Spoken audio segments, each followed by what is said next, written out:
যে বেনামাজি হবে তাকে আল্লাহ তাআলা দুনিয়াতে 6টি মারাত্মক আযাব দিবেন। Number 1, there will be no বারাকা in his life। যে ব্যক্তি বেনামাজি হবে তার ইনকাম যদি কয়েক কোটিও হয়, তার ইনকামে 2 পয়সা কোনো বরকত থাকবে না। ঠিক কিনা বলেন যুবক ভাইরা?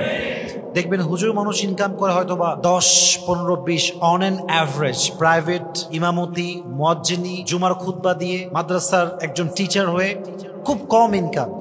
But you know this is হারাম। না, ইট ইজ নট হারাম, ইট ইজ হালাল। সো হালাল ইনকাম হইলে কি হয়? আল্লাহ বরকত দান করে বান্দাকে। কম হতে পারে বাট বরকত দান করে একজন, তিনি কে? হালালে বরকত অনেক বেশি যুবক ভাই। অতএব যে বেনামাজি হবে তার রুজিতে কোনো বরকত থাকবে, তার বরকত আল্লাহ কেড়ে নিবে। আল্লাহ আমাদের সবাইকে নামাজি হয়ে মৃত্যুবরণ করার তৌফিক দান করুক, সকলের পড়া আমিন। 2 নাম্বার আযাব দুনিয়াতে সে পাবে, সেটা হচ্ছে আল্লাহ তার চেহারার থেকে নেককার বান্দার যে একটা নিদর্শন আছে, আলামত আছে, সাইন আছে। দেখবেন যারা 5 ওয়াক্ত নামাজ পড়ে, তাহাজ্জুদ পড়ে, দাড়ি রাখে, টুপি আছে, সুন্দর সুন্নতের পোশাক আছে, তাদের চেহারা একটা এক্সট্রা ভাব, সৌন্দর্য, নূর। যুবক ভাইরা বলেন তো আছে না নাই? তাদের চেহারাটা নূর আছে আলাদা, একদম সুন্দর লাগে দেখতে। দেখেন মাদ্রাসার ছাত্র দিতে খুবই সুন্দর হয়। কারণ কি জানেন? 5 ওয়াক্ত নামাজ পড়ে, তাহাজ্জুদ পড়ে, কোরআন পড়ে, তার চেহারায় নূর, একটা এক্সট্রা নূর দিয়েছে একজন, তিনি কে? অতএব যে বেনামাজি হবে তার চেহারায় কোনো আল্লাহ ওয়ালাদের নূর থাকবে না। ভালো মানুষের নূরটা আল্লাহ তার থেকে কেড়ে নেবে। 3 নাম্বার, বেনামাজি বান্দা নামাজ না পড়ে যত ভালো কাজই করুক তার কাজে কোনো মূল্য থাকবে না। আগে নামাজ, তারপরে অন্য কাজ। ফর এন এক্সাম্পল, বোঝার ট্রাই করেন। আপনার বাসায় আপনার মা না খেয়ে বসে আছে, অভাবী, কাপড় নাই, জামা নাই, তিনি ভালো নেই, অসুস্থ, আর আপনি মাশাআল্লাহ মানুষকে দিচ্ছেন টাকা পয়সা, মানুষকে দিচ্ছেন কাপড়। বাপের নাই, মায়ের নাই, বোনের নাই। বলেন তো, বাপ মাকে না দিয়ে মানুষকে দিলে কোনো দাম কি আল্লাহর কাছে আছে? ফরজ নামাজ হচ্ছে সবচেয়ে ফার্স্ট প্রায়োরিটি। এটা যা ঠিক নাই তার কোনো কাজের কোনো দাম আল্লাহর কাছে নাই। বলেন সবাই নাউজুবিল্লাহ। এটা হচ্ছে 3 নাম্বার আযাব দুনিয়াতে সে পাবে। 4 নাম্বার, বেনামাজি বান্দা যত দোয়া করুক আল্লাহর কাছে তার দোয়া কবুল হবে না।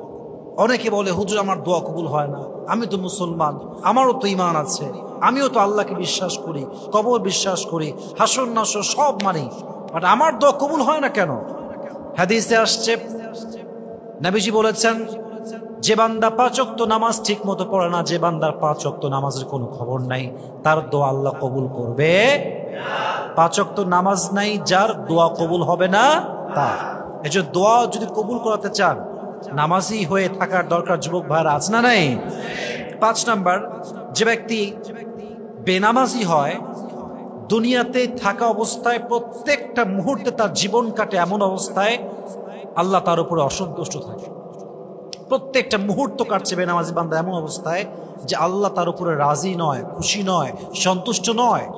নাও দ্য কোয়েশ্চেন ইজ, আল্লাহ যদি সন্তুষ্ট না হয়, রিজিক পাচ্ছি কই থেকে, খাবার আসছে কই থেকে, জামা কাপড় পরছি কেমনে, চলছি কেমনে, পরিবার চলছে কেমনে, আমি তো বেনামাজি, আল্লাহ তোমার উপর রাজি নয়। উত্তর হচ্ছে, আল্লাহ বলছেন, হাদিসে আসছে, আল্লাহর কাছে দুনিয়ার মান, দুনিয়ার ভ্যালিউ, দুনিয়ার মূল্য যদি মশার একটা পাখার পরিমাণ হতো, আল্লাহ কাফেরদেরকে পানিও পান করতে দিতেন না।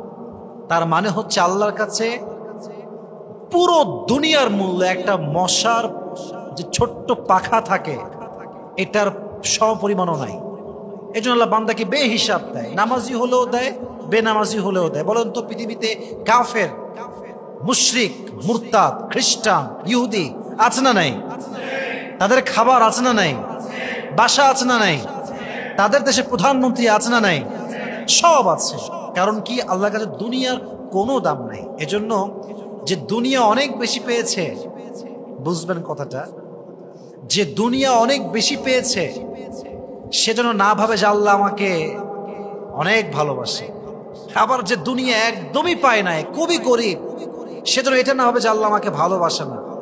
আবার যে ব্যক্তি মধ্যবিত্ত পরিবারের, সেও যেন এটা না ভাবে যে আল্লাহ মনে আমাকে অনেক বেশি ভালোবাসে। মূল ব্যাপারটা হচ্ছে আল্লাহ কাউকে দিয়ে পরীক্ষা করে, আল্লাহ কাউকে না দিয়ে পরীক্ষা করে, পাওয়া না পাওয়া দুটোই আল্লাহর পরীক্ষা। আল্লাহ দেখতে চায় বান্দা পাওয়ার পরে কি করে, আল্লাহ দেখতে চায় আমার বান্দা কিছু না পেয়ে কি করে। প্রত্যেক অবস্থায় যে শুকরগুজার হবে তার নিয়ামতকে বাড়াই দিবে একজন, তিনি কে? অতএব যে ব্যক্তি বেনামাজি হয় আল্লাহ তার উপরে কখনো রাজি বা সন্তুষ্ট হতে পারে না।